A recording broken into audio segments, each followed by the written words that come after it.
Hey group, how's everybody doing? Welcome back to the Snap No Tap podcast for another week. You know, we've been doing this for over a year now. We forgot to actually mention our anniversary, our 1 year anniversary, which was like about a month ago, maybe. You know, typical men, we forget anniversaries, I guess. But before we get too into all of this cordiality, I'm going to let Joe introduce our special guest, but I want to interrupt before we announce him and just say that when I lost my gym 4 years ago, it'll be 5 years ago in July, this gentleman who I didn't even know stepped up and said, hey, if Tony needs a spot to do seminars, you can use my facility, my gym. And ironically, his gym was not far from basically my old, not necessarily where I live, but where I hung out in Chicago, which was like awesome. And he had a great facility. He'll talk all about this. He's got a new facility though that really rocks, but a sensational Brazilian Jiu-Jitsu guy, and to me, just a sensational guy to step up and allow us to do some seminars there. And then unfortunately, you know, he had to move, things changed. But you know what? I'm really excited to have him on here. When Joe told me this week that Josh was going to be on here, I'm like, awesome. That's awesome. That's great. So without further ado, I'm going to let Joe take over and do all the proper introductions. Yeah, so I'll do the introductions and pitches. Well, first of all, yeah, welcome, Josh Passini. Super happy to have you on the show. It's a great honor. Can't wait to get into the question and answers and hear your story. First, we're going to plug our stuff. Obviously, if you're looking for catch wrestling training, you can't do better than doing the Tri-C program with Tony Cecchine. Check his website out. We're Italians today. Yeah, actually, I'm gonna interrupt. The thing is that originally, Josh, I don't know if you knew this, but you know, in the planning of this podcast, one of the potential titles before we came up with Snap No Tap was the 3 Dagos. So now we can make it the 4, I think. So maybe there can be a special it's like a spin-off show like the Jeffersons, you know. But anyways, if you're looking for training, the Tri-C program, it's like a lifetime membership. You get complete access to all of Tony's videos. You get personalized instruction, video learning, or you can go to Tony's place and train with him.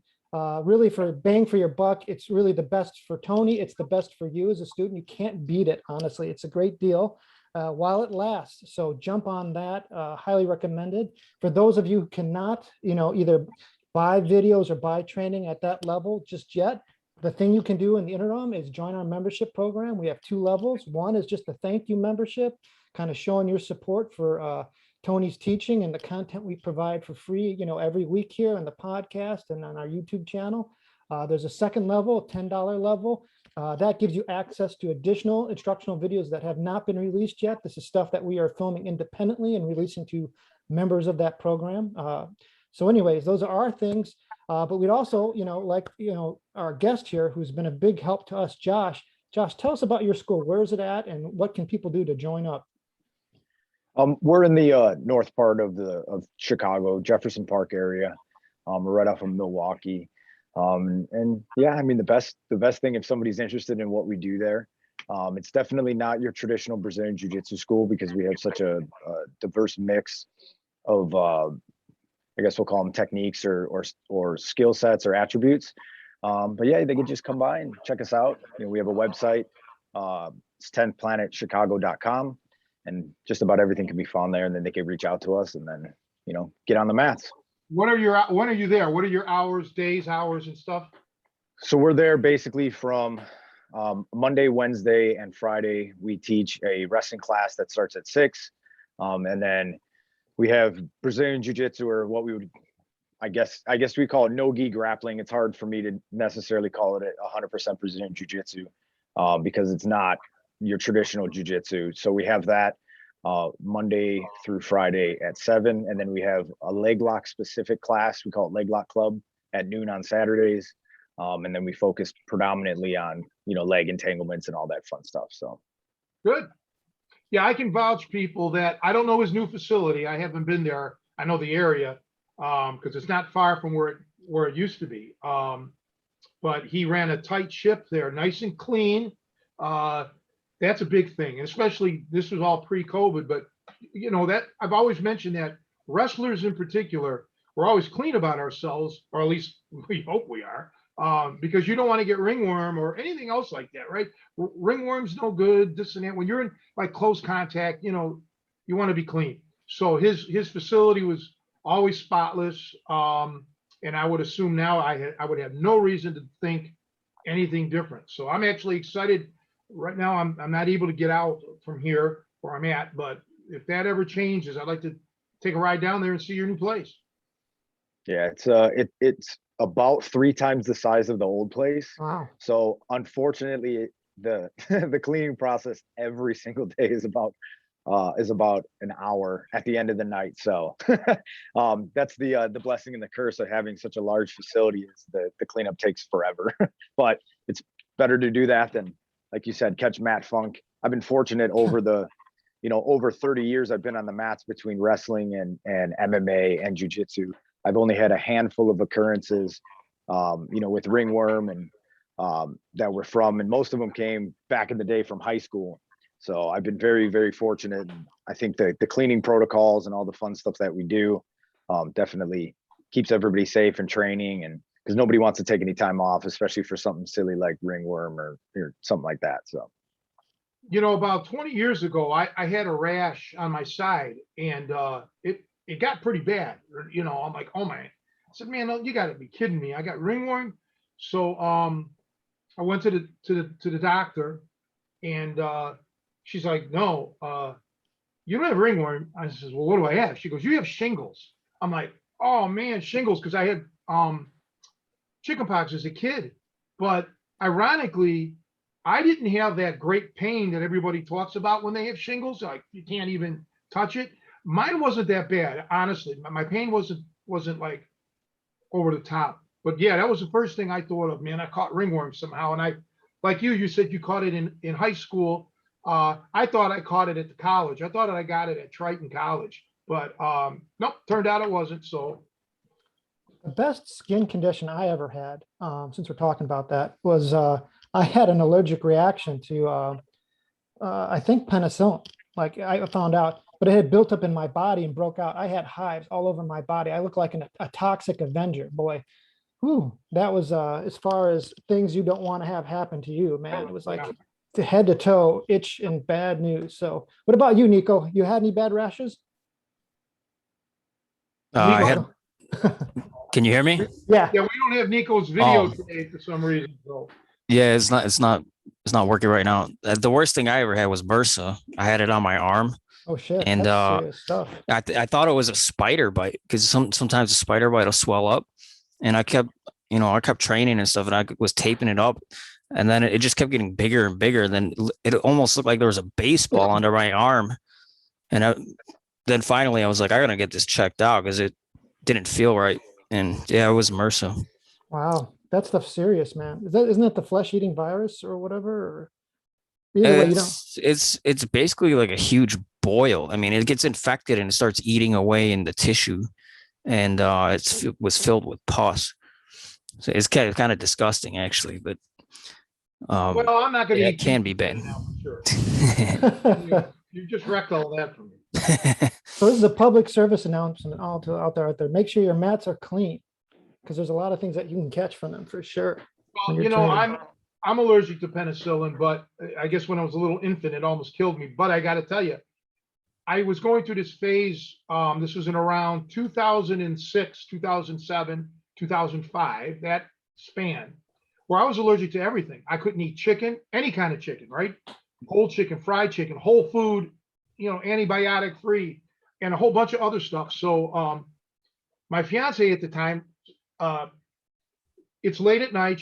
She got off she worked in an Italian restaurant. We go back to her place. Her brother had made tilapia. Okay, it was good. It really tasted good. I ate the whole plate. I'm on my second plate, and now everything's swelling up. Her son was there. He screamed because my whole face was full of it looked like I had the measles. I was just filled with redness all over, and then it attacked my throat. I couldn't speak. I couldn't breathe.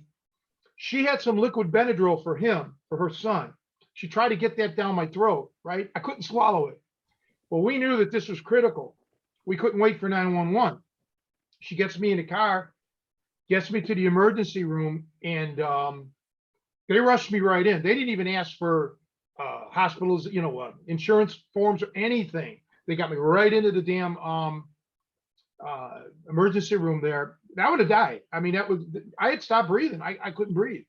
And yeah, so you never know. So I always used to carry Benadryl with me, like pills in my car. Everywhere I went, all of my friends, I forced them to have Benadryl because you just never knew with me. Sometimes it was like I could eat a hamburger and all of a sudden my tongue is swollen, or I can't, I can feel like it's hard to swallow.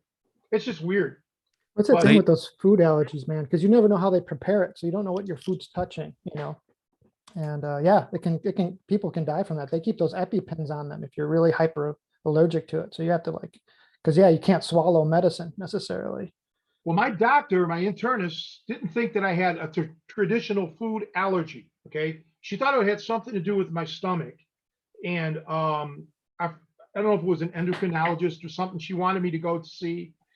I just never did. But, it cleared itself up. But now and then, if I eat something, especially chicken, I can feel like it wants to start something funny. But so now that we kind of got our life story a little bit out of the way, let's get Josh's life story. Ask him how. Let's find out, Josh, about how you started in wrestling or whatever your background is. If you don't mind sharing it with us, we'd love to hear it. Of course. So I'm like I guess what they would call like a second generation wrestler. Both my uncle and my father wrestled in and around the Chicago area. My dad was pretty accomplished, and his primary focus, or what he excelled the best at, was Greco. So the beauty of what kind of like the upbringing that I had was that we had no like normal playtime. Like as you all know, when you're a grappler or a wrestler, that kind of takes over life, and that never really ever goes away. So like normal playtime for us was mat work, on the living room floor, and it just was something organic that we just did basically my whole life. And then I started competitive wrestling, and my dad was really focused on not letting me get burnt out, because I think he got burnt out, especially once he made his way all the way to college. So he was kind of aware of that. So he kind of kept me back from too much competition, so I wouldn't get too burnt out. And I was pretty successful, whether it's natural or epigenetics or whatever you believe in. It came very probably too easy for me. Easy enough to where I probably didn't have to work as hard as many of the other kids, which ultimately was probably my downfall. If I would have had to work a bit harder to be successful, I probably would have maybe even had more success. So that started, and I wrestled through high school. I was very fortunate to have some really amazing coaches above and beyond, my dad and my uncle. One of them is in the Illinois Wrestling Hall of Fame. His name is Jeff Marabella. He unfortunately passed when he was it's going on like 20 years or so. So I was like the last generation that was kind of taught through Jeff, although he was pretty young. It was basically right when he got done from college at Northwestern. So he was like 20, maybe like 28 years old, and we were like 15, 16 years old. So it was almost like having an older brother on the mats, and he was still heavily active. So it was very intense training. He eventually left coaching when his wrestling career ended and he left to go to the SEAL teams. So to kind of give an idea of, he was preparing himself to go to that elite level of the military while he was training us for wrestling. So it's pretty intense. It was probably arguably one of the best times of my life, although it was probably one of the most brutal times. And as we all know from the training that you've done in the past and the stories that I've heard from Javier, you know, that intense training, though, is really hard on the body, is absolutely amazing for the mind and all that. And then I had a short departure, a couple of years I took off. I was playing high level competitive paintball, and then traveled all over the world doing that. And when I kind of aged out of that world, I decided that MMA was the thing for me. Get back to my wrestling roots. And then that's how I found Brazilian Jiu-Jitsu. Though I didn't believe when I first started training that Brazilian Jiu-Jitsu was really all that it was cracked up to be. I figured my wrestling was going to help nullify all that, which on one hand, it kind of does. And then you get submitted with like a triangle choke one time and you're like, all right, I need to learn this so that this can never happen to me ever again. And, you know, go through, God, I don't even know how long it's been, 15, 16, 17 years of Brazilian Jiu-Jitsu training. And then I kind of put those two worlds together. And for me, that's what I believe is, you know, kind of the end all be all. You know, it's kind of taking all the good stuff, whether it's from, you know, catch or whether it's from, you know, Greco freestyle, folk style, and infusing that with the Brazilian Jiu-Jitsu submissions, I think makes a really, really cool fusion that is unique. And so that's kind of what we do. And that's why I have a hard time calling what I do Brazilian Jiu-Jitsu, because it's very much not Brazilian Jiu-Jitsu. So that's why we just refer to it as no-gi grappling. So Well said. Yeah, I got this thing with, of course, I didn't do jujitsu, but I came from boxing before wrestling. So as a kid, so yeah, I get all about the blending and putting it together. So like long before MMA, when people would say, "Oh, you're a wrestler," or whatever, well, okay, I'm a wrestler, you know, but I'm not a wrestler, like, you know, like they would think, you know, like a high school guy or a college guy, because we have all the submissions and no emphasis on pinning, and I like to strike. So I get exactly where you're coming from, and it's kind of hard to explain to the people who aren't even in this world, you know. So just the other day, as a matter of fact, the county, they came over to check on my mom, and the lady was talking to me, "Oh, what is it that you did?" You know, and I just said boxing, wrestling, martial arts. That's pretty much how I just cover it that way, because you know, they're not going to know any different. So Josh, did Yeah, you start definitely. out with the 10th Planet Jiu-Jitsu, or how did you find out about 10th Planet? So a buddy of mine did one of those wild gogo plata chokes to me when I was very, very fresh in. And I was like, wow, that's wild. I don't know how he got his foot in between both of our faces and now is choking me with it. You know, as a, you know, an eager young wrestler, I'm just, you know, like a bull, I'm just driving forward, caught myself in that gnarly submission. And I was like, wow, that was the weirdest thing that's ever happened to me. What is that? And then he's like, oh, it's this, you know, 10th Planet Jiu-Jitsu stuff. And I was like, wow, that's pretty cool. I'd like to be able to do that to somebody one day. And then I realized that it was going to be a long departure because I wasn't flexible enough to put my foot to my own face. But that's kind of how I found the system. And then I found real quickly that there were some components that were far too familiar to the wrestling that I was taught when I was a kid, which is, you know, there were things like the twister, or what they refer to as the wrestler's guillotine, although the intention in wrestling is different versus, you know, going for a submission. There was a lot of things like the dogfight system and the lockdown and all that fun stuff that I had already done in wrestling. And I was like, well, this is really strange for me. Like, this is called jujitsu, but I did almost all this stuff in wrestling, minus like the guard work. Because obviously there's no guard work in wrestling. So, and I was like, okay, well then this is going to be a relatively fast learning curve per se, to kind of get somewhat confident in these skills. And then I found there was a lot of techniques that really kind of kept me safe in MMA.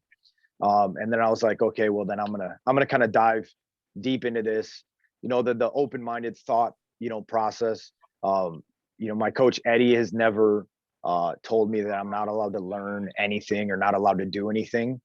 You know, the beauty of the system was we just had to show competency in the system, and then we could train whatever we want. So it was, you know, nobody stifled the creativity, or nobody said that you can't do this, or you can't cross train with somebody, or you can't, you know, blah, blah, blah, blah, blah. A lot of the traditional stuff that you would see. And so that open-mindedness and all that fun stuff is kind of what set me on that path. I never really had, I never really wanted to start a school, especially when I started. I just wanted to compete, and I found that the system worked well for me and my attributes. And then somewhere along the line, I started teaching some guys, and here we are. You know, well, that's great to hear that your coach was open-minded, because back in the 90s, when, you know, I was teaching a lot of guys, they had to be hush-hush about it, because their jiu-jitsu coaches were like, you can't train, not only with me or somebody else, you can't even train at another jiu-jitsu school. You know, they were like really, you know, it was a bad scenario. And then talking to Javier a couple, 2-3 years ago, excuse me, Javier said, yeah, things kind of have changed. You know, people are a little bit more open now, you know, and that's good. That's just a good thing, because, you know, I remember vividly my coach telling me, well, there was no other grappling, but about the boxing, he was emphatic that I continue, keep striking, keep doing, you know, incorporate all of that. Yeah, he never once said, don't do that. The only time he would say don't do that is if I was performing something not well, or it may have left me open for something, and he would say, look, this is what I would do to you, and, you know, boom. So that's great. I'm glad to hear that you're doing that. I hope more instructors are like that, you know, just more open-minded. So Josh, you correct me if I'm wrong. You are the first person to start a 10th Planet school in Chicago? Is that right? Yeah, I've had a 10th Planet affiliate for over 10 years now. I started, there was no 10th Planet, and that's kind of, you know, how I got down the path of teaching is, you know, is as bold as it was to think about. I saw very early on how important the system could be, you know, to somebody, especially fighting MMA, which is kind of where it all started. It was fighting MMA. I was, not that I haven't trained in the gi before, because I have. I don't like it in the sense of I like the challenge and the athleticism that comes with no gi. And once again, it's kind of where my roots came from. So I'm not used to wearing all this, you know, material and all that fun stuff. So, yeah. So when I started the school, I was like, this is going to be beneficial for me, especially. And then, you know, as everything else, I needed training partners, because I was continuing to, I was going to continue to fight and do all that. And then, you know, and then it kind of came from there. And then, you know, guys like Javier and a bunch of my older guys that are, you know, still with me today, we kind of just started training together, very small. You know, for probably about 3 or 4 years, we only had like 15 guys that, you know, would come throughout the month. So it was never like a big school. Not that it's a huge school now in terms of population. I mean, I have some friends throughout the country that have like 800 students, which is insane to me to think about. But our training facility isn't quite that big. It's definitely a bit more intimate. You know, we train harder. It's not for the it's not for the weak at heart, I should say. But yeah, so that's kind of how it all started. There wasn't anything in Chicago that you know, that was really calling to me once I had left the MMA team that I was in, which I was fortunate. I got to train with a lot of people that you know, had trained with you guys back in the day, guys like Shoney Carter and a lot of those guys. We were all had migrated through the same worlds through MMA, and, you know, then we just kind of, you know, I started this gym, and then we just kind of went from there. So Shoney was about a year or so ago. He was a real cool guy. I've known Shoney maybe 20 years or something. It's been a long time. You know, I can't keep track of all the. Shoney was great, and we just had Jason Godsey on a couple of weeks ago. Another great. Well, he's not from here. He was from Indiana at the time, Indianapolis, but another monster guy. Really, really nice. Yeah, we had a lot of guys blow through the gym. But no, this is the thing. It's very interesting because like you, I've always been more combat oriented, like, hard stuff. It's coming to train is not easy with us, or with me, it's very difficult and it's not cut out for everybody. But I'm more geared towards street fighting, but I like to, we work with the sport world because that's pretty much all anybody wanted for the longest time. But yeah, it's rough. I've been to a lot of jujitsu schools where it's kind of like, yeah, it's nice and easy. It's more family oriented. It's more fun. It sounds to me like your training regimen is not based around let's having fun. Let's give it our all, and I like that. And that makes. I'd like to say we have fun, but it's definitely one of those scenarios where I guess I've got a jaded perspective of what fun is. Yeah, you're So, like me. Yeah. Yeah, when I see Joe Cardinal, pretty much when there's tears in his eyes, yeah, that's fun. That's what I call it.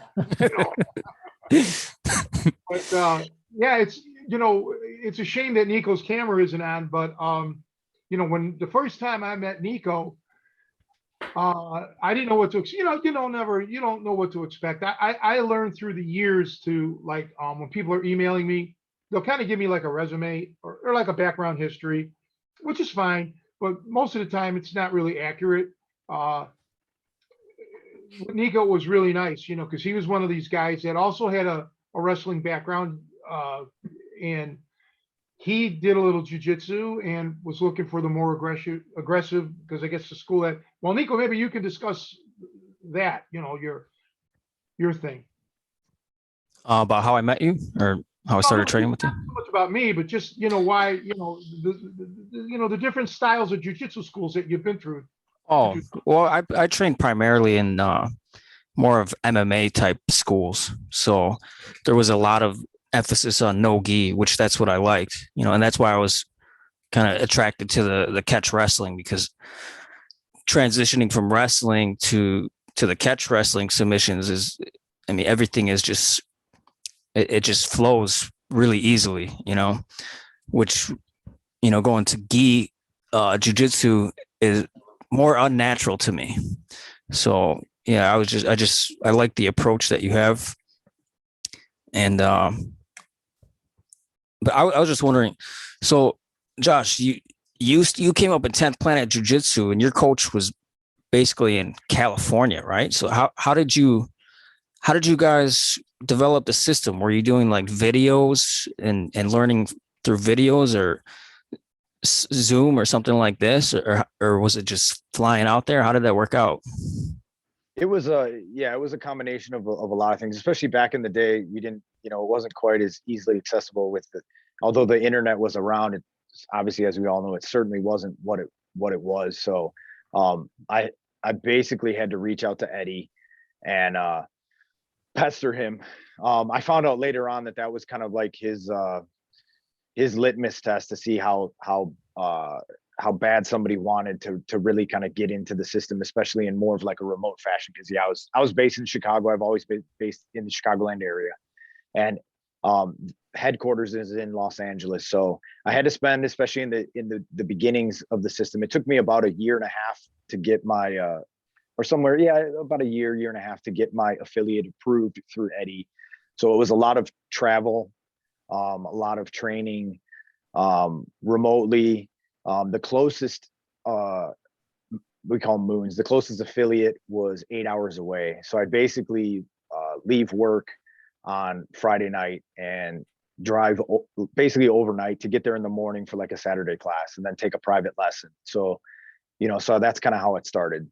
And then I did that for a pretty long time and travel all over the country, attending seminars and all that fun stuff. And then eventually throughout, all those interactions and, Eddie watching me, present the moves through seminars and learning and all that fun stuff. He eventually approved the affiliate. He was pretty hard on me in the sense of, when we started out and I told him what my intentions were, he said I was crazy. Because at that time I was unranked, so we would generally refer to that as a white belt in jiu-jitsu, which is kind of, I know plenty of guys that are unranked in jiu-jitsu that destroy black belts with ease, because they've been on the mats forever. So he basically said, he's like, listen, you're going into a city, or you're going to open up into a city that has, most of those gyms have more black belts than you may have students for many, many years. He's like, it's not going to go well. People aren't going to like you. He's like, so are you sure that you're ready to do this? And I was like, yeah. I'm like, I really don't care what everybody else says, because I believe in the system. And I believe in what we plan on doing. So I just went for it. And it was rough for a really, really long time.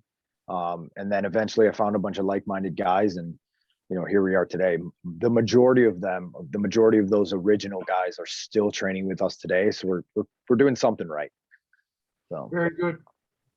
Yeah, that's the distance thing, like what we offer. But I was saying before on many podcasts, my music teachers, guys that I know or knew, most of them have passed, they did the same thing. They would fly. One guy would fly from Chicago all the way to LA. Then he'd have to take a cab from LA to Hollywood, from the airport to Hollywood, show up for his 1 hour music lesson, and then either get back on the airplane that night, or he would just spend the night at a motel and go back. There was no, this is dedication. Another one of my students, my instructors, when he was a kid still, would hop the Greyhound bus from Cleveland to Chicago just to study music. Matter of fact, both of my instructors in Cleveland, music teachers, did the same thing. Not together either, separately. So I'm like you, Josh. If you want something, you believe in something, don't make excuses. And this is what I keep preaching about on this podcast. If it's to come to train with you, or to train with me, or to train with anybody else, don't put it off, because eventually you may not have that opportunity. I look back now, I used to have to take a minimum of 2 buses, sometimes 3 buses, to learn how to wrestle when I was a kid, before I got my driver's license. And I think back now, I'm almost 60 years old. Would I do that? Yeah, I would if I had to. It's just I remember, not to derail it, but my gym used to be in Bensonville, right by O'Hare Airport. Exactly. And I would get emails from people in Chicago wanting to train with me, but they're like, Bensonville's too far to go. So, not that I had a litmus test like Eddie Bravo, but those are people I wouldn't want to train. If you can't drive 25, 30 minutes, oh, come on, you don't want it bad enough, right? absolutely. Yeah. In the beginning, many of my students would drive an hour and 15 each way to come to like a 2-hour class. And that's when I started kind of changing how I ran the traditional class structure. And a lot of gyms, class is an hour long, and then they're like, all right, let's say it's 40, let's be generous and say it's 40 minutes worth of technique. And then, rolling and all that fun stuff. So when I started realizing that my guys were traveling, daily, 3 hours, almost 3 hours in the car just to come and train. And I'm like, I feel like I'm not providing them the right, the right service based on how far they were traveling. So that's when the training session started turning into, a 2-hour class, or close to it, and then an hour of rolling. So at least granted, it's a big time commitment for the guys, but at least they're gonna, if they're spending an hour and a half in the gym, or an hour on the way to the gym, they're going to spend a couple hours in there. We're going to sit and talk. We're going to troubleshoot. We're going to go through a decent amount of technique. So if they can only come once or twice, or maybe even, once every other week, I would have some guys that would travel from, Indiana. They would travel from Wisconsin. So they can only come in once a week with their schedules.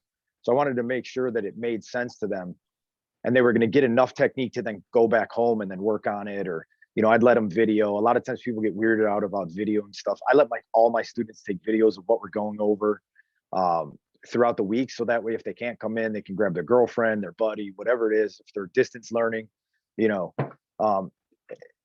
then that, I think, was a big hit for guys as well, because it made sense to come into the gym for 3 hours, get a bunch of work in.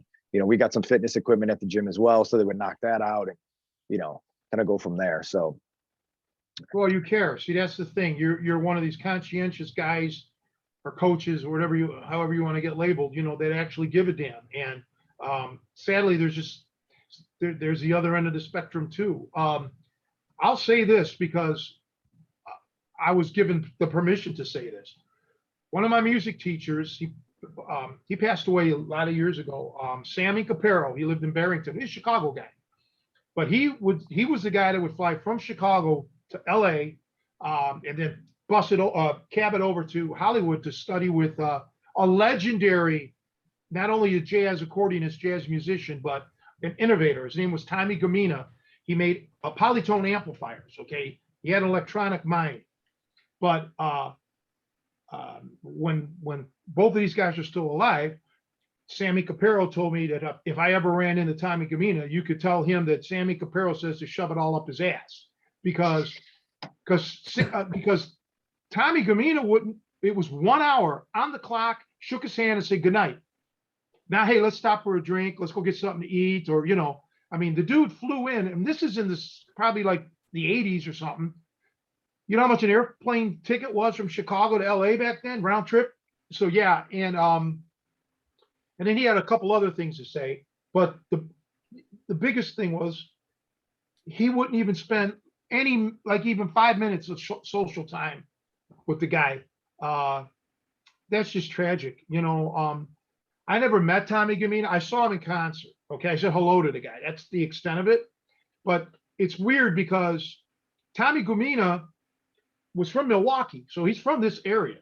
And Tommy Gamina started his studies with an instructor named Andy Rizzo, an accordionist named Andy Rizzo. And so did Sam. Sam studied with Andy Rizzo when Sam was a kid. So they had all these kind of connections and shit. And this is what that's all that Sam got. So I'm really liking the stuff I hear from you, Josh, because this is what it's all about, man. Opening up your heart, your gym, your home, whatever it is, to people who care. But just be careful. This. You've been in it long enough. Some people take advantage and burn you. But you're my kind of. Yeah, it's the nature of the beast, unfortunately. But kind of take the good with the bad in those contexts. And as the years get over, we become a bit more sly to sniffing that out. Yeah. You kind of nip it in the butt before those scenarios come in. But before we get too deep into it about me, I would like to talk about you, because I've trained with a lot of coaches, legends. I'm very fortunate through the connection with the 10th Planet system to train with, jiu-jitsu legends like Jean-Jacques Machado and stuff like that. So I've got to learn from some amazing instructors. And what I can say is that, when I came in and did the, training seminar, the like clinic, it's called a clinic, that you did at the gym, I've never felt more horrifying things done to my body, which was amazing for me to go, wow, that's different. And so, so not that I wasn't, sold on what you brought to the table, because I came, a lot of the stuff that I had learned was what we would call dirty wrestling, right? It was like things that you were not necessarily sportsmen like, that you shouldn't probably do in like a sporting wrestling match, but that sometimes gets you the outcome that you were looking for a little bit better. It was a gnarlier style of training, a bit more brutal, definitely tougher on the body, not very sportsmanlike, and that kind of carried over. So when I felt the things that you did, I'm like, oh, this is real, and I know there's always, everybody's talking trash online, no matter who you are, whether it's the top, guys in the sport, somebody's always got, something to say. And the unfortunate thing is people don't spend the time to kind of do their own litmus test to see, wow, is this real? Is this not? And still to this day, like the double wrist lock details are absolutely game changing, and I've only just kind of scratched the surface on the technique that you have. So I would like to, not only as you said such nice things about me, I want everybody out there to know that, man, you're definitely the real deal. And so it's if you want to add some really fun stuff to your game, that I suggest checking out all the programs that you offer as well. So Wow, that's awful nice of you, man. I mean it sincerely. Yeah, I've had a long journey. Well, I don't want to go down that path, but you brought up the Machados, and I've always heard good things about the Machados for 20 years or whatever it's been, since the 90s, 25 years. My goodness. I never met a Machado. I did meet Henzo Gracie once, who was very friendly, very nice. But yeah, everybody should bring something different to the table. I've never heard what I do called fun, but that's cool. But I see, this is what blows my mind about guys like yourself. So you did the wrestling, you wanted more, you needed those submissions or what have you. You found it, you found your niche, which is awesome. And yet you're still open-minded about other things. And that's how it was. That's how it should be with a lot of people. I just have a little issue with some guys who aren't, the stuff that they do, not jujitsu related, but just, you've seen martial art, like pressure, this touch knockout. Oh yeah. It's stuff where Right. you don't even touch the guy and they fall all over the place. That's like, silly stuff to me. I don't get it. And yes, I've had these guys try to pressure point me. Doesn't work. At least it didn't on me. I never had anybody do the psychic stuff to try to knock me over, but no, that's really nice to hear. I really appreciate it. The odd thing is that I always keep to myself, right? I don't go on the internet forums. I haven't been on a forum in almost 20 years. But you're right. I was doing, since I'm homebound, I'm trapped. I go on YouTube a lot, not for martial arts or anything like that, just to relax. Music, I'll listen to different, jazz musicians or the stuff I'm into. And I can't read the comments, man, because you got like Buddy Rich, who's just a phenomenal, the greatest to me, the greatest drummer of all time. Regardless if you like somebody else, the guy was legendary. He gets trashed. Man, the guy's been dead since 1987. They're still dragging him. They're digging him up and scattering his bones and stepping on him and shit. What's wrong with these people? I don't get it. Josh, do you get a lot of hate from the BJJ community, or did you in the past? Oh, there is there are some very entertaining things out in the maybe not so much the social media world, because this is pretty heavily social media, but yes, we got a lot of hate, and a lot of, it hasn't happened in quite some time, but there was definitely times in the past where we got like dojo rated and all that fun stuff. But yeah, there's always been a lot of hate. Unfortunately, fortunately, a lot of that is gone away. I think a lot of that originally in the beginning was based on like that, everybody talks about that scarcity mindset. And, the reality is that, there's maybe a finite amount of competitors in the grand scheme of things. There's always gonna be a fresh crop of competitors coming in, but there's, even of my students, I would say probably 80%, maybe 85% of my students have never competed, and they never will compete. And so, when people are out there trashing other people, a lot of those are those people that are, are worried that there's not enough grappling to go around, which there absolutely is. And we can definitely tell that as you see some of the crazy numbers that like BJJ fanatics, when somebody puts out a tutorial, and a lot of these tutorials aren't great, or it's information that has been recycled, or has been just slightly tweaked, and they're selling hundreds of thousands of downloads, so that there is opportunity out there for everybody. So I think that scarcity mindset and that closed-minded mindset of you can't train with anyone else and all that stuff, I think that's where a lot of that came from. And then on the other hand, there's people that's their pastime. They just go online and they just mess with people online because they find it entertaining. I don't quite understand that world. I'm not a huge online, I don't have a big following or anything. I think part of that was the upbringing that many of us had, in the worlds that we grew up in. It was very important to keep your mouth shut. It was nobody's business what anybody's doing, and outside of the family and all that. So I think a lot of that is carried over. So a lot of us just kept to ourselves. We keep our mouth shut. We don't make a lot of noise. It's bad for business. I'm well aware of that, but Yeah. but that was the world that I grew up in. That was what was oppressed upon me by my parents. Is there were a bunch of like tenants you know, and I pass this on to my kids too as well, but it's like, keep your mouth shut. It's nobody's business what's going on. Don't talk about stuff that you don't know about. Like there's all that old school, probably a lot of immigrant mentality, a lot of, stuff that's been carried over that maybe doesn't necessarily apply per se, but and I'm not trying to be famous. That's the other thing, is like, I have no want or anything that if anyone really knew who I was, I just want to be able to spread the knowledge that I have and the art that we go through. That's really all that I care about, is just sharing the knowledge, because one day we're all not going to be here, and that information, may die. I had a friend, his name's Javi Vasquez. He's an MMA fighter, fought in the UFC, and very accomplished grappler. Is he out of San Jose? Yeah, Javi Vasquez. He's been around forever, right? Yeah, I think I might have met him. Yeah, once. I'm not sure.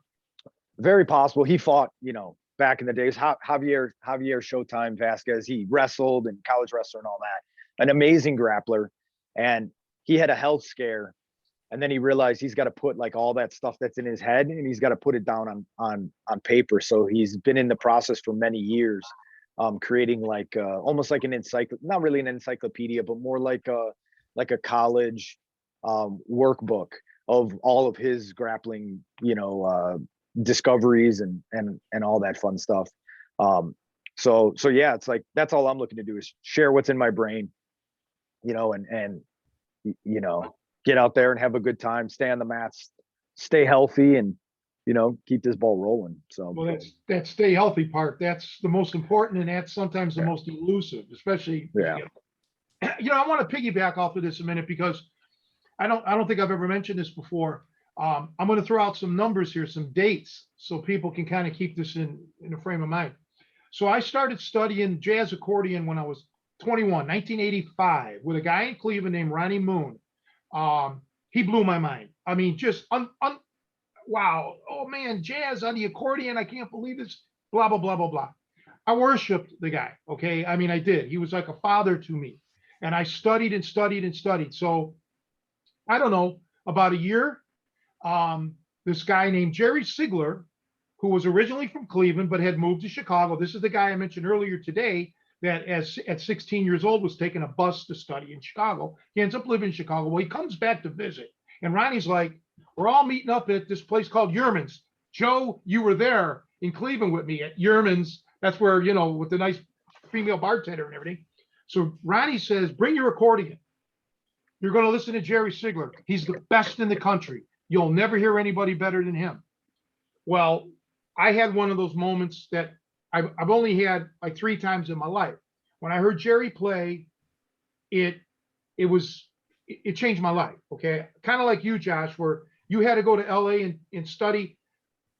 I knew then I had to move to Chicago. This is 1986. I said, I know I have to go to Chicago eventually. And I got to learn from Jerry Sigler, man. So the next year the hell with it. I said, I'm going to Chicago. And Jerry wouldn't teach me. It was kind of weird. It took a long time for him to teach me. But the moral here is, Ronnie didn't hide Jerry from me. Ronnie's like, do it, train, study. Now, here's the negative. I started studying with Jerry, and I'm doing these like pretty advanced stuff for the time. I go back to Cleveland. I go to see my grandmother. I go to a music store. They have an accordion. I'm like, hey, you guys mind if I play? I put the accordion on and I'm jamming. And these guys are like, holy shit, my God, man. Who's your instructor? Who's your teacher? I said, Jerry Sigler with pride. And then after about 20 minutes of that, I'm like, no, it's Ronnie Moon. I get emotional even thinking about it. It's Ronnie Moon who got me. There would have been no Jerry Sigler if it wasn't for Ronnie Moon. And Ronnie's passed away, but I'm getting a little bit upset here, but no, there would have been no Jerry Sigler. There would have been no Tony playing block chords if it wasn't for Ronnie Moon. So hats off to anybody out there that if you could pass your knowledge, or maybe say, hey, go to this guy for something, for different types of training, or maybe a little more advanced, my hat's off to that person. And that only makes that person look bigger in my eyes. So yeah, that's why I don't like trash talkers, man. I don't like, you know, especially if somebody's never done anything to you personally.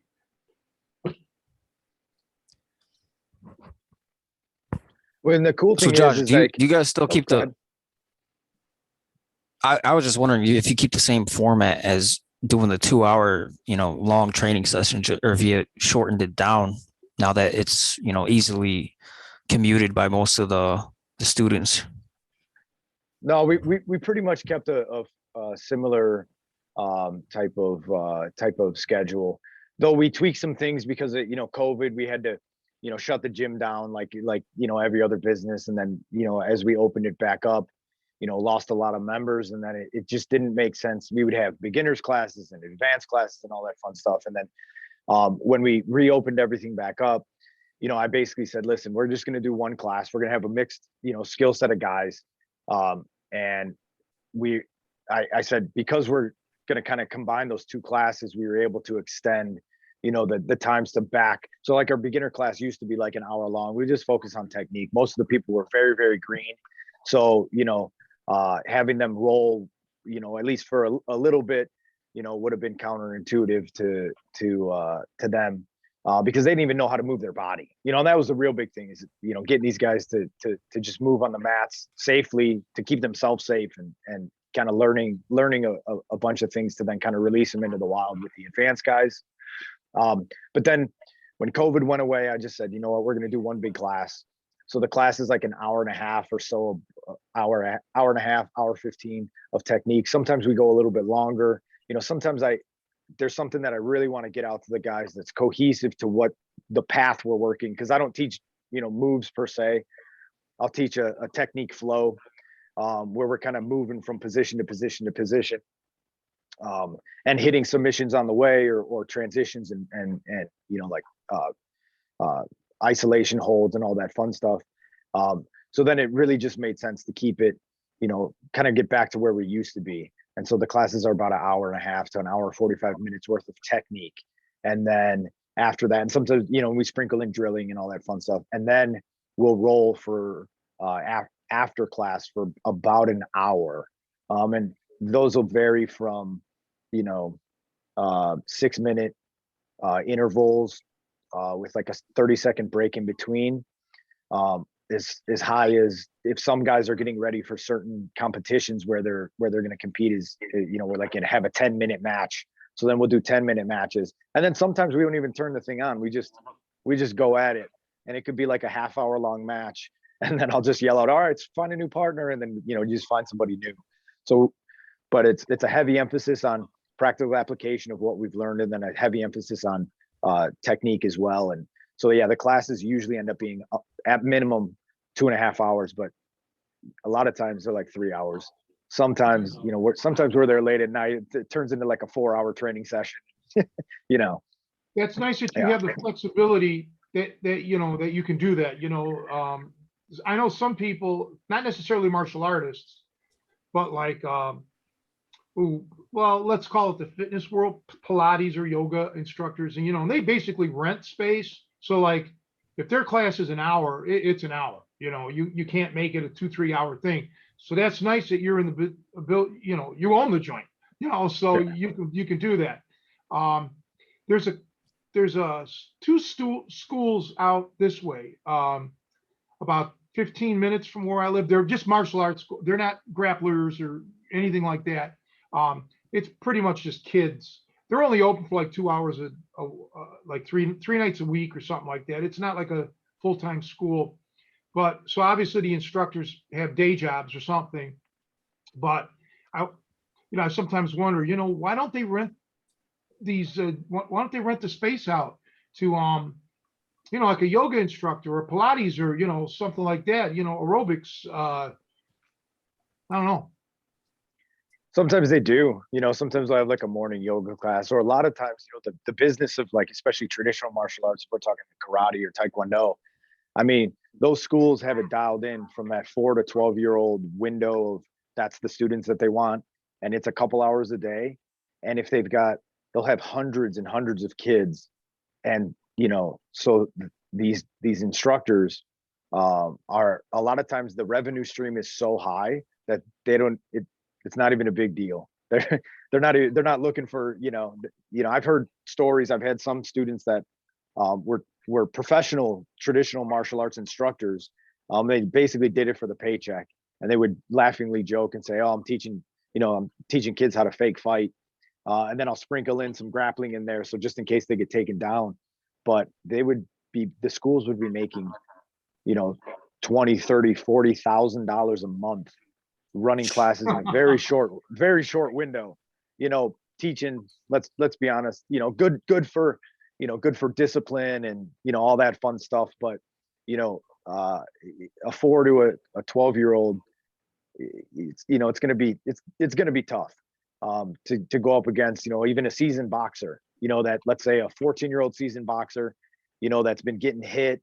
They have no contact at these schools because they don't want to get any insurance claims. So like, it's all this business of martial arts that, unfortunately watered it down. Like the era that I grew up in, when my father, back in this would be like the late 70s, early 80s, was training, karate, or like the mixed formats of like grappling and, and some traditional martial arts. It was brutal. And then over time they realized, well, it's hard to keep guys. It's hard to do that. And then, oh, well, kids are a good money maker. Fortunately for me, I don't have a kids class. So I only teach adults, which, I get a lot of calls for people that, are like, "Hey, do you have a kids class?" And I'm like, "I don't." It's not for me. And the beauty of being, the owner is I get to kind of pick and choose what programs we do. So I just kind of cater everything towards that. So that could be part of it. It's a high revenue stream, or maybe they do rent it out for yoga type scenarios. So you hit something that's true. I talked to some real old timers, judo guys, like they may even be dead now. When judo was the #1 martial art in America, in the 60s and 70s, and then it switched. And they said, man, it was hardcore. I mean, when we threw hard, and people were getting banged up.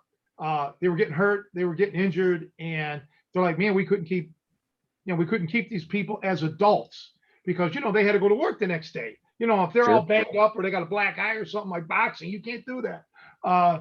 So yeah, there is a niche market for the, let's call it semi-contact or no contact martial art. I get that. Absolutely. So, but yeah, times change. Even when I was a kid, I never went to martial arts schools, but I knew people that did. Some of the schools, the more kung fu type schools, right? They were very hardcore. I mean, I'm not going to say they were really effective, because they did a lot of bad things, but they were like hard on each other. They were hitting full contact, kicking hard, doing stuff. I'm like, yeah, that's cool, because that's what you're going to encounter in the inner city of Cleveland, man. That's what you were going to run up against. So yeah, it's just different times, man. So Josh, Yeah. how do you guys negate injuries and like burnout? Because it sounds like you guys are training really hard for like 2-hour sessions. Is there anything that you do to kind of do injury prevention, or do you slow down the tempo? Do you do, not like maybe like 70% intensity, or how do you guys do it? It's definitely changed throughout the years. It used to be much more hardcore back in the day, like when Javier first started coming in. It was a death match every time you walked into the gym. Most of us were either in our late 20s or mid to late 20s, early 30s. Now all of us are either in our 40s, or some of my students are like in their 50s. So a lot of times the guys just slow down themselves. They kind of self-regulate, and they go a little bit lighter, especially in the live rolls. And there's like a self-regulating process that happens. Guys know who, they're not going to roll with one of my students who's 55, who wrestled in college and his body's, beat up, and he's still getting after it and still loves it.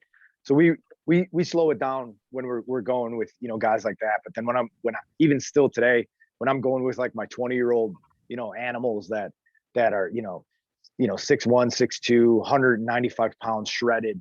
There's no slowing those guys down. So we're going.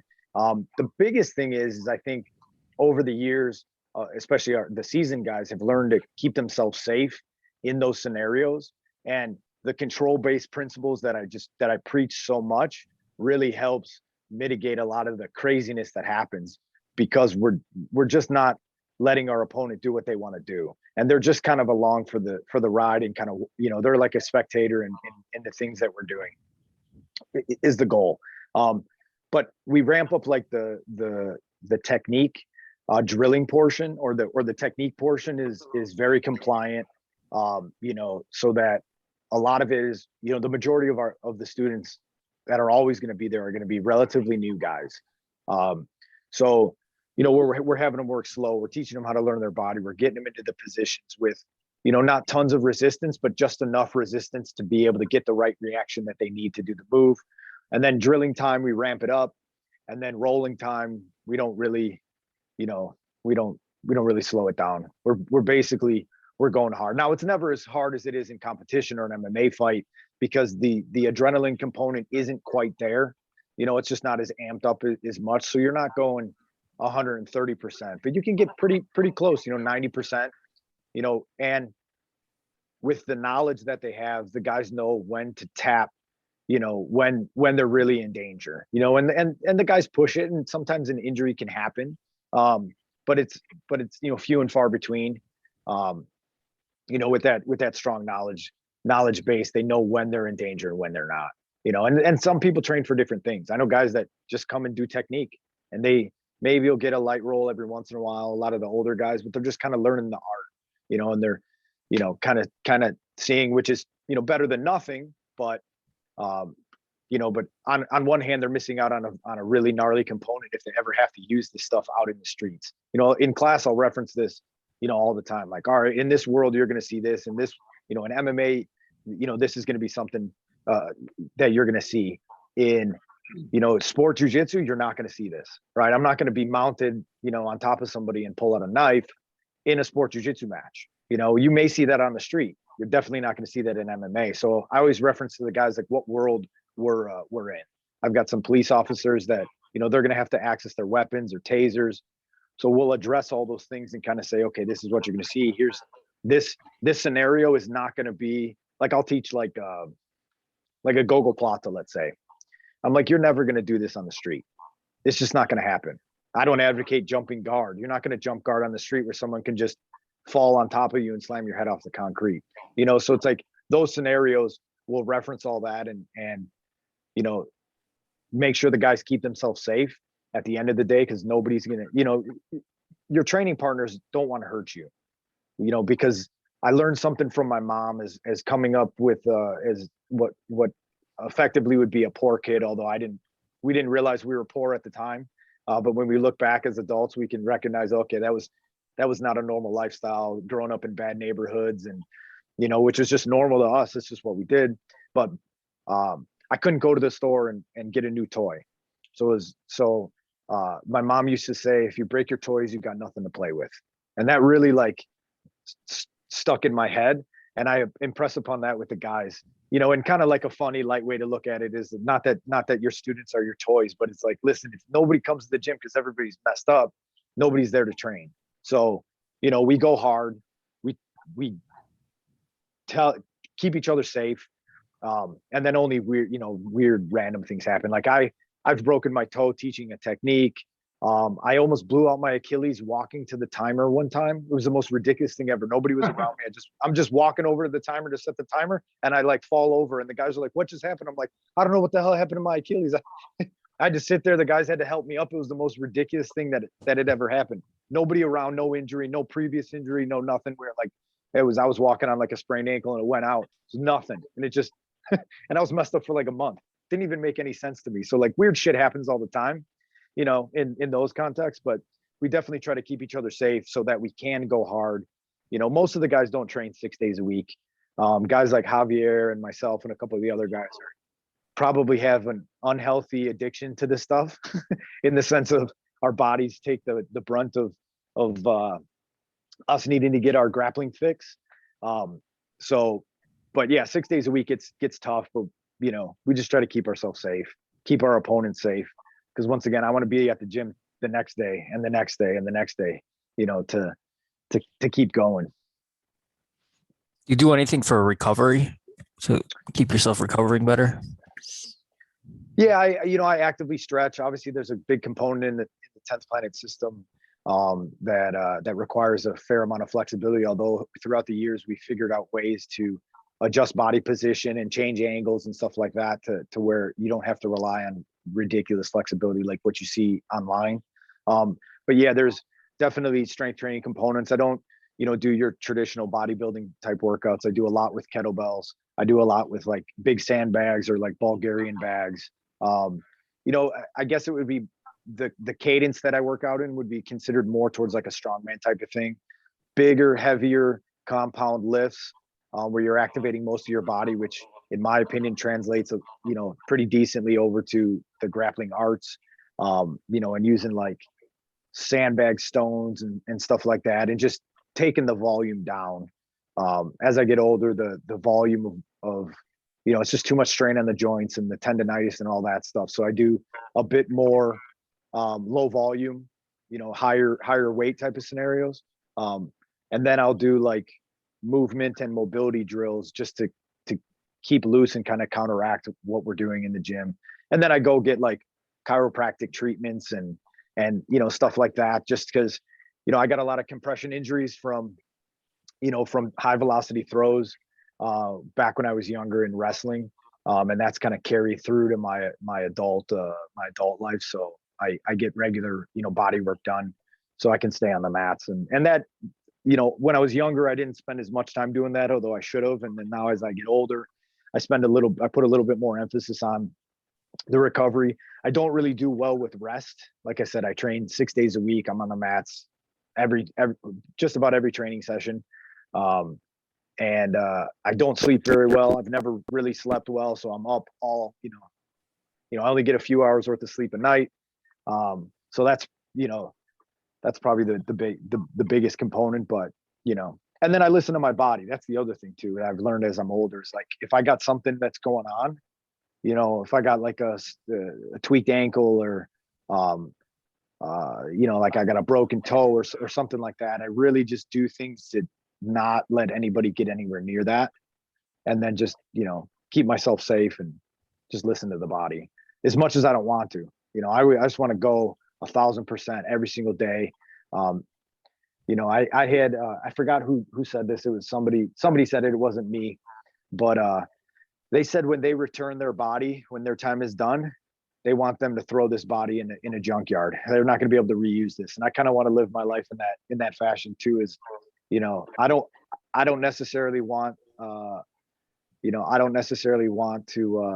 if I feel like if I'm feeling no pain or no aches or anything like that, like I may not have lived a very decent life. Life wasn't exciting enough for me. So I want to hand it back to them, with kind of like a broken body as I'm an old man,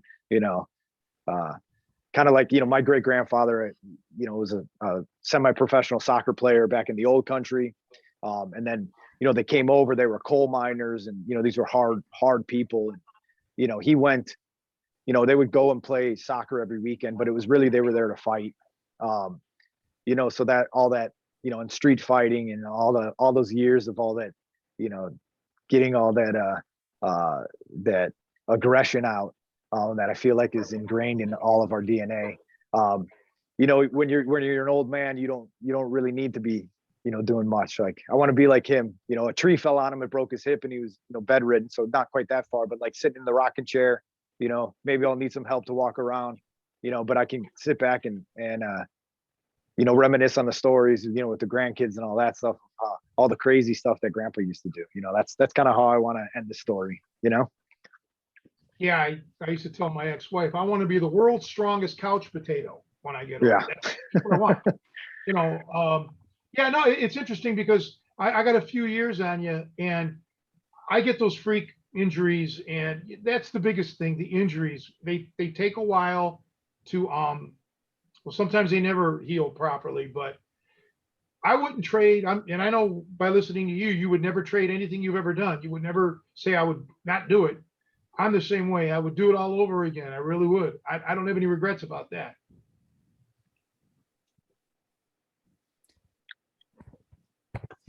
So real quick, I wanted to, mention, like we had talked earlier about, like, or you were talking about the different, like, jazz musicians and all that fun stuff. So I think part of the reason why I have so much respect for you is because of Javier. Like, I knew who you were back in the day. When I was wrestling, my grandfather worked in Stone Park, which we all have fond memories of Stone Park, right? Yeah. So, so like it's this, this common, Chicago theme. So I knew who you were. And I remember seeing the stuff way back in the day, and I'm like, wow, look at this brutal stuff. And so, but the beauty is that when Javier came to me originally, he asked, he's like, hey, when I'm rolling with the guys, is there some stuff I can't do? I said, just don't hurt them. That's all I said. I was just don't hurt them. I said, these guys need to learn this stuff. I'm like, just be a gentleman out there, and that was a huge value. And then as Javier and I started training together, and, I think that was part of the reason why he came to me, is because I wasn't going to say, you can't do leg locks, or you can't do these, gnarly spine compressions and all that. Like, I was like, yeah, do whatever you want. It's all good. We don't care. And that's kind of like, that helped cultivate, the relationship, because, you were effectively Javi's first grappling coach, and probably his longest, instructor over time. And then I think I come second in terms of, over time. And I think that's part of the reason why I hold you in such high regard, is, because of spending so much time with Javier. It's almost like I feel like I've spent all these years with you as well, with those going back and forth with all the stories and all the training modalities. And when many years ago, I saw a trend happening in competition jiu-jitsu, and that was right before I would say it was probably maybe like two years before the leg lock craze really started to kick off many years ago. And I told Javier, I said, I know you know a lot of leg locks, and you know more leg locks than I do. I had known some very Shuto style, very basic type leg scenarios. My very first submission ever was a straight ankle lock, and I got yelled at the academy for doing it, and I was like, all right, that doesn't make sense, whatever. I'm like, nobody got hurt. But so I really told Javi, I was like, the guys need to get on this before it's too late, before we're behind the 8 ball, and so then I was like, let's, I know you got all this knowledge, let's start sharing this knowledge. And he was super pumped about it. And then that eventually turned into the class that Javi taught. And then eventually, now we're coming up here soon. Javi is hopefully going to create his own academy, which is wild as well. It's kind of like seeing one of your babies go off and kind of do his own thing. It's a pretty cool thing that we kind of get to share in that legacy. Well, that's, he's a great man. Again, everybody talks about his grappling skills, and they're world class. He's a world champion, but he's 100 times better as a human being. There's just, I challenge anybody to scour the world and find somebody as kind, as considerate, as nice as Javier. You might find somebody close, but he's hard. I've never seen anybody like him. But you did mention the spine compressions. Now, just be careful, because what a lot of people don't know is when Javier first started training with me, Javier was 6'3".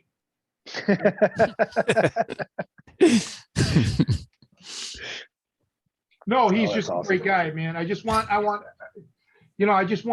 everything to go good for him. And, eventually the world championships will stop. He's going to get older. Life gets in the way, or something happens, but nobody can take away what he's already had, everything that he accomplished. It's never going to go away. I remember when he talked on the phone to Lou Thez. Lou wasn't here in Chicago. I think I had just come back from seeing Lou. And I said, you want to talk to Lou? We were in my apartment. I called him up, and oh man, he was like a kid in a candy store, so respectful. And he always had that thirst for knowledge, sometimes too much. I said, Javier, sometimes slow down, enjoy this moment, delve in it a little bit more. But, he's just awesome, and hopefully if he does open to the academy, by then I'll probably be back in the city. Things are, I don't want to get into it here on the podcast, but things are changing quite rapidly over here this past week. So yeah, I'd like to get an opportunity to maybe work out at his gym, and I want to stop in and see your place. I don't know when that'll be. Probably, after the first of the year, I can cut loose. We'll see. But you're only there in the evenings, correct? We're only there in the evenings, yeah.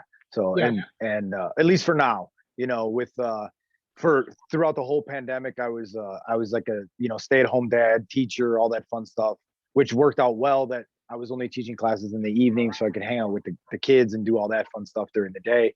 So that worked out actually pretty nice, and I feel like I got a really good opportunity to connect with the little ones. But at some point, we'll do some day stuff. I don't know when that'll be. As my kids get older, that makes that easier to accomplish. And then by the time probably you make it to the gym, it's going to be ridiculous. We're in the process of kind of doing our last, I guess I would call it our last renovation to the gym. We're kind of blowing out the back wall. We haven't started yet. I'm waiting for the landlord to send me the paperwork, but we're going to kind of do our final expansion at this location. And if I ever need to move after this, I might as well just, buy a giant building or spec build something out. So yeah, it'll be a large training facility, which I'm very fortunate that I have a great team that believes in what we do, and they continue to, support the gym, and we can do these really, awesome things, and, give the guys this massive space to train in. And then at some point, like I told Javier when you had moved away, I said, get in touch with Tony and let him know that if he ever needs to do anything, we've always got a space at the gym, for you guys. So, everyone benefits off of the knowledge, and on top of that, and if, so Well, we'll it'll yeah. For sure, because I'm up in the air.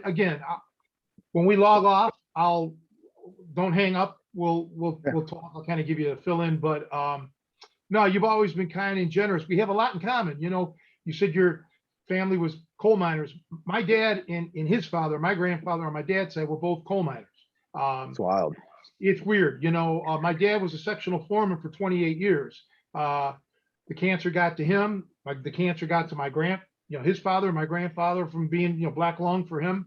But my grandpa that raised me was a boxer, and he had jobs. But yeah, my dad's side, yep. Western Pennsylvania, man. Not far from the West Virginia, Ohio border and shit. Small world, really. Yeah. It is. It's strange, our backgrounds, because we never really had a chance to talk, because I'd show up at the seminar and then we'd, split. But no, it's just great having you on here. I see that it's getting late now, but we may have to log off. But let me just say that two things. We've talked a lot about Javier. We've actually talked about Ronnie Moon and Jerry Sigler, but I got to tell you, when I saw Josh, because I never didn't know him, and I watch everybody when they're doing my moves, at a seminar, and it's not like, do they know my move? I don't expect them to know my move. It's about, how do they move? Do they move athletically? Do they move, like they know what they're doing? And Josh hit an A++ on that shit. I knew that he was an athlete. I knew that he had this unbelievable, uncanny sense of body awareness.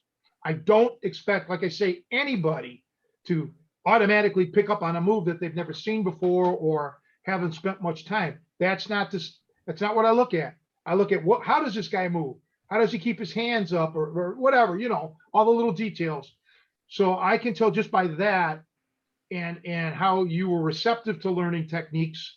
And I can tell anybody in the listening audience, especially those down there in Chicago, do not pass up the opportunity to train with Josh if you have that opportunity. And if you don't, try to make that opportunity. It's worth it. And he sounds like he's got a great bunch of guys. You can't go wrong. I mean, I'm excited just to, for me, I can't leave this house at all, but there may be a slight possibility that I might be able to maybe next month get out, but only during the morning. Even if you're not there, you'll have to give me the address. So if I can make it to Chicago, I'll just do a drive-by just so I can look in the window and see what it looks like. Because I'm really curious, but yeah, everybody that's listening on this, just check it out. I just can't say enough about Josh as a person. If you're familiar with this area because this is your old stomping ground. So do you know where like 3 counties is off Yeah. of Milwaukee? Mhm. We're like a block away. Oh, okay. It's like we're right there, So it's right in the heat of it. So yeah. Well, I normally hang out Gunnison in Austin, right on the trailing edge of Jeff Park. And then I'll sometimes go down Montrose. Getting over there to where you're at is a no-brainer. Okay, I'll check it out if I can, Yeah, we're basically at Milwaukee and basically at Milwaukee and Austin is like real close to where we're at. So yeah, right on the main strip. Yeah. You're not far. I'm Gunnison. And I hang out around that Gunnison Austin area. So I'll just, and you're right by the free, you're not far from the expressway. Nope. Yep. We're right. Kind of like, where everything kind of turns into that V where, 94 heads north and 90 heads west. We're kind of sitting in that little V pocket, like I said, right down the street from the police station that's there. So we're right in it. So hey, did Gale Street Inn open up again or no? Do you know?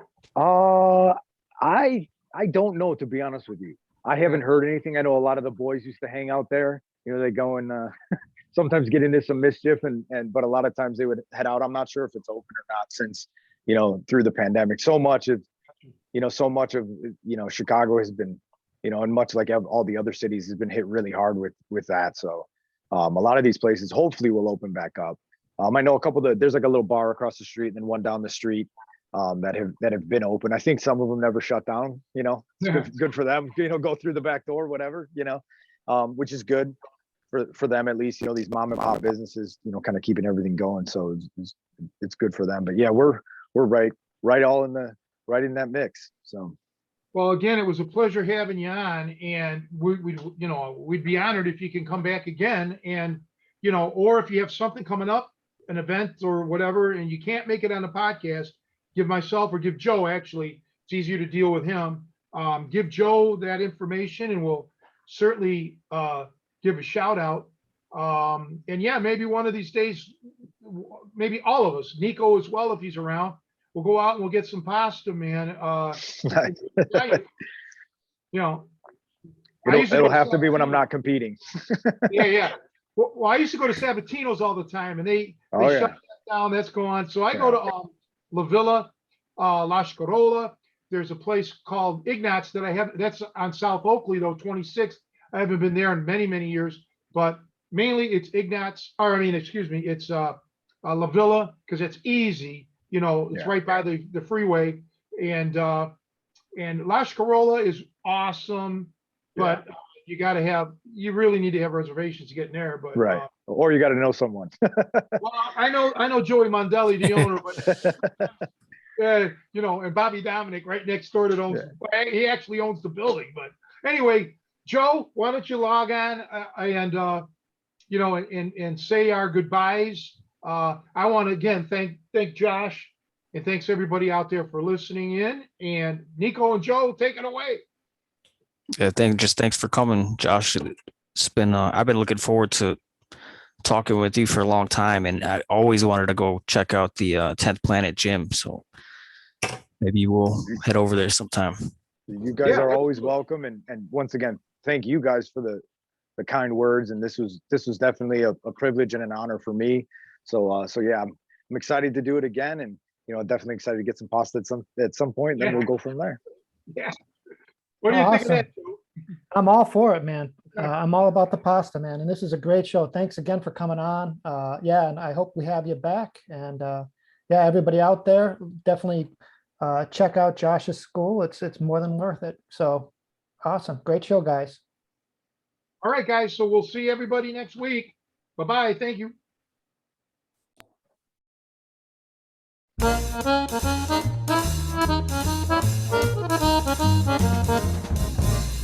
Thank you.